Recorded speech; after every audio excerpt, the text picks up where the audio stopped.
এখানে আর একটু দইয়ের প্রয়োজন ছিল বলে একদম।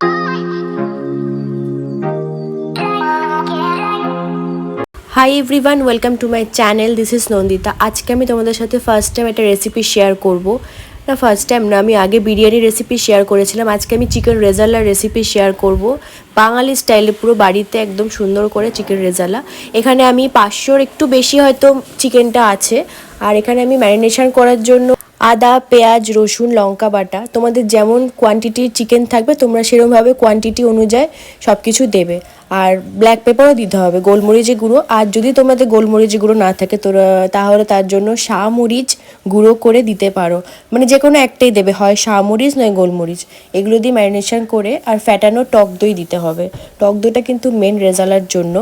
টক দই দিয়ে তোমাদের ভালো করে ম্যারিনেশন করতে হবে। ওই যে আমি প্রথমেই বললাম, সব কিছু কোয়ান্টিটি ঠিকঠাক দিলে কিন্তু রান্নাটা সব থেকে ভালোই হয়। আর টক দইটা কিন্তু ভালো করে ফেটিয়ে নিতে হবে। অনেকে আবার টক দই একটুখানি জাস্ট মানে কোনো রকমে ফেটিয়ে দিয়ে দেয়, ওটা কিন্তু করলে হবে না। ঠিকঠাক ফেটিয়ে দিলেই জিনিসটা ভালো হবে। তো আমার মনে হয় দইয়ের একটু প্রয়োজন আছে, তাই জন্য মাকে বললাম একটু আরেকবার ফেটিয়ে দাও দইটাকে। তা আমি আরেকটু জাস্ট লিটল বিট দই অ্যাড করে দিলাম। আর এরপরে এখানে আমি আগে থেকে কাজু পোস্তটাকে বেটে রেখেছি, একটু জলটা বেশি হয়ে গেছে, আমি বুঝতে পারিনি, জলটা বেশি দিয়ে দিয়েছি। এটা থাক, এটা তো রান্নার সময় লাগবে। এখানে মোটামুটি ম্যারিনেশন করা আমার কমপ্লিট। আর ঢাকা দিয়ে রেখে দেবো 15 থেকে 20 মিনিট। 10-15 মিনিট হয়ে গেছে, চিকেনটা ম্যারিনেশন আছে। কড়াইটা গরম হয়ে যাওয়ার পর তেল দেবো, তারপরে 2 চামচ ঘি অ্যাড করব। আর মানে রেজালায় কিন্তু ঘিটা মাস্ট, ঘি না দিলে কিন্তু রেজালা ঠিক গন্ধটা ঠিকঠাক বেরোয় না প্রপারলি। আমি ঘিটা দেওয়ার পর গরম হয়ে যাওয়ার পর মানে গোটা গরম মশলা দিতে হবে, তেজপাতা, জয়িত্রী, গোটা গোলমরিচ আর এলাচ, দারচিনি, লবঙ্গ, গোটা গরম মশলা দিয়ে ভালো করে ভাজা করে নিতে হবে। দেওয়ার সময় আমি ভিডিও করতে ভুলে গেছি। আর এখানে ভাজা ভাজা হয়ে যাওয়ার পর ম্যারিনেশন করা চিকেনটা একটু একটু করে দিয়ে দিতে হবে। চিকেনটা কিন্তু বেশ সুন্দর দেখতে লাগছে। রান্নাটা হওয়ার পর তোমরা লাস্ট ফিনিশিং দেখার জন্য আমার সাথে থাকো, দেখতে থাকো।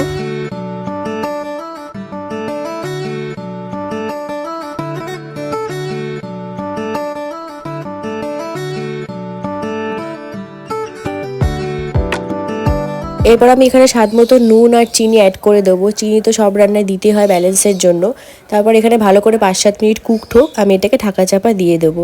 5-7 মিনিট পর এসে দেখাচ্ছি।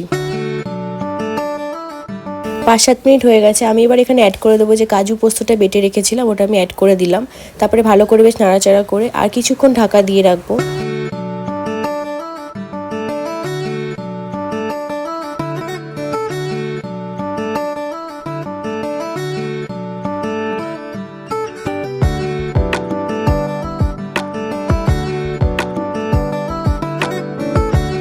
এখানে বেশ 80% রান্নাটা হয়ে গেছে। আমি নামানোর আগে 1/2 টেবিল স্পুন ওই গোলাপ জল আর কেওড়া জল অ্যাড করে দেবো। এটা তোমরা দিতেও পারো আবার নাও দিতে পারো, এটা বেশ স্মেলটার জন্য দেওয়া, ভালো লাগে। বেশ অল্প দিলে অতটা খুব মানে খেতে অতিরিক্ত গন্ধ লাগে না, ব্যাপারটা ঠিকঠাক স্মেলটা বেরোয়, বেশ ভালোই লাগে, গন্ধটা আরও বেশি ভালো লাগে, বেশি সুন্দর হয়, ওই জন্য আমি অ্যাড করলাম আর কি। তারপরে বেশ নাড়াচাড়া করবো, আরও কিছুক্ষণ এটা হবে। আমি একটুখানি ঝোলটাকে একটু ড্রাই ড্রাই রাখবো, যেহেতু আমরা পরোটা দিয়ে সার্ভ করবো, ওই জন্য। চিকেনটা প্রায় কুক হয়েই গেছে।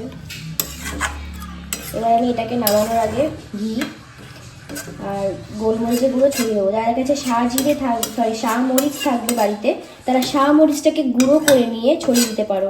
আমার কাছে যেহেতু শাহমরিচ নেই, তাই জন্য গোলমরিচের গুঁড়ো ওপর থেকে ছড়িয়ে দেবো।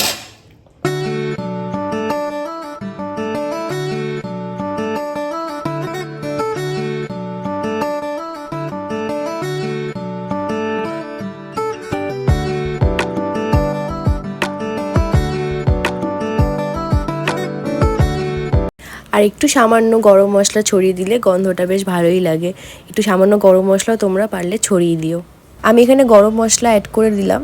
তারপরে নামানোর আগে কিন্তু লাস্টে 2 চামচ ঘি অ্যাড করে দিও। যাদের বাড়িতে কোলেস্ট্রল আছে তারা প্লিজ দিও না, কারণ প্রথমে তোমরা যেহেতু ফোড়নের সময় দিয়েছো, তো লাস্টে না দিলেও চলবে। আমি দিই কারণ গন্ধটা আরও বেশি ভালো বেরোয়। এখানে দেখো মানে প্রায় আমার হয়েই গেছে, আমি এক্ষুনি নামিয়ে দেবো। আর একটু 2-3 মিনিট পর নামিয়ে দেবো। বেশ গ্রেভিটাও বেশ মাখা মাখা হয়েছে। এটা পরোটার সাথে দারুণ লাগবে। ফার্স্ট টাইম ট্রাই করেছি, খেতে কিন্তু ভীষণ ভালো হয়েছিল। আশা করি তোমরা দেখেও বুঝতে পারছো যে কতটা ভালো হতে পারে। যাই হোক, আমার রান্না তো ডান। আমার চ্যানেলে নতুন থাকলে চ্যানেলটাকে ভালো লাগলে লাইক করে দিও, সাবস্ক্রাইব করে দিও, আর কমেন্ট করতেও ভুলো না। শীত তো পড়েই গেছে, অনেক নতুন নতুন রান্না করে তোমরা খাও, এটা ট্রাই করো অবশ্যই, আশা করি ভালো লাগবে। তো চলো এটাকে সার্ভ করা যাক। দেখে নাও লাস্ট ফিনিশিং এটা কেমন হয়েছে দেখতে।